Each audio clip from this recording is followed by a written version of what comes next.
the real reason you can't stay emotionally balanced. Have you ever wondered why it's so hard to stay calm? Why one moment you're in control, and the next you're reacting, spiraling, feeling overwhelmed? We live in a world that teaches us how to work harder, how to look better, how to earn more.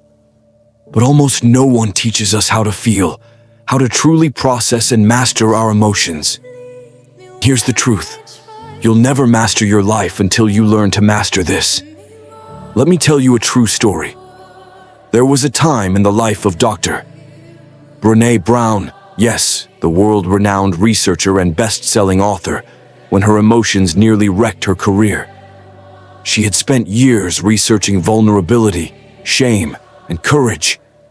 But one morning, after giving a powerful TED Talk that went viral, she woke up to hate.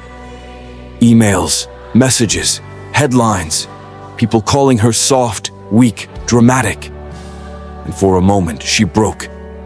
All of her years of studying emotional resilience were tested in that instant. She later shared that her instinct was to shut down, to not feel, to numb. But instead, she chose to lean in. She journaled, she talked to her therapist, she faced the shame, the fear, the pain. And through that, she didn't just survive, she grew stronger. Because here's the real secret. Emotional balance isn't about avoiding the storm. It's about learning to stand still in the middle of it. We all have emotional triggers. Maybe yours is rejection, or failure, or being ignored. But what most people don't realize is that these emotional spirals usually come from old wounds, unhealed pain, memories buried deep inside from childhood, from past relationships, from trauma we've never named. And because we never learned how to face these emotions head-on, we suppress them, we push them down, we distract ourselves, we scroll, we snack, we shut down. But suppressed emotions don't disappear. They build pressure. And one day they explode in anger, in anxiety, in burnout. Here's what emotionally balanced people do differently. They feel. They don't run. They don't numb. They allow the emotion to rise. They give it space. They sit with it. They ask, what is this emotion trying to tell me? Because every emotion is a message. Fear might be telling you to protect something. Sadness might be telling you to slow down and grieve. Anger might be telling you a boundary was crossed. When you start listening to your emotions instead of fighting them, you gain clarity. You stop being a slave to them. You become the observer, not the reactor. Let me give you another real-world example. Serena Williams, one of the most powerful and focused athletes in the world, has talked openly about emotional discipline, about the pressure of being in the spotlight, especially as a Black woman in sports. She's faced criticism, racism, and deeply unfair treatment. And yet, she didn't explode. She didn't let it destroy her. Why? Because behind the physical strength was an emotional intelligence most never saw. She learned how to take the emotion and convert it into fuel. Not through suppression, but through deep awareness and training. She had coaches for her body, but also for her mind. Therapists, emotional coaches, journals. Because emotional strength is not natural, it's trained. Now ask yourself, who's training your emotions? Are you letting the world dictate how you feel?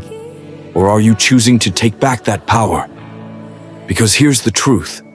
You will never build peace in your external life if there is chaos in your internal world. And mastering your emotions isn't about being perfectly calm all the time. It's about learning to pause, to breathe, to reflect before reacting. It's about creating space between stimulus and response, space between anger and action, space between fear and the story you tell yourself. Let me tell you about a moment from the life of Nelson Mandela. After 27 years in prison, he walked out with dignity, not rage. He didn't scream. He didn't demand vengeance. He chose peace. Because in that cell, Mandela learned the ultimate emotional mastery. He said, "As I walked out the door toward my freedom, I knew if I didn't leave my bitterness and hatred behind, I'd still be in prison." That is emotional intelligence. That is balance. That is power. You want to change your life? Master your emotional state. Start by becoming aware of your patterns. Notice what triggers you. Write it down. Speak it aloud. Get curious about your feelings instead of judging them. And when the storm comes, and it will, remind yourself, you are not the storm. You are the sky behind it. Emotions pass, but your awareness, your inner calm, your decision to breathe and choose differently, that stays, that grows. The real reason you can't stay emotionally balanced isn't because you're weak. It's because no one taught you how, until now. So here's your first step. Pause, feel, breathe, and begin.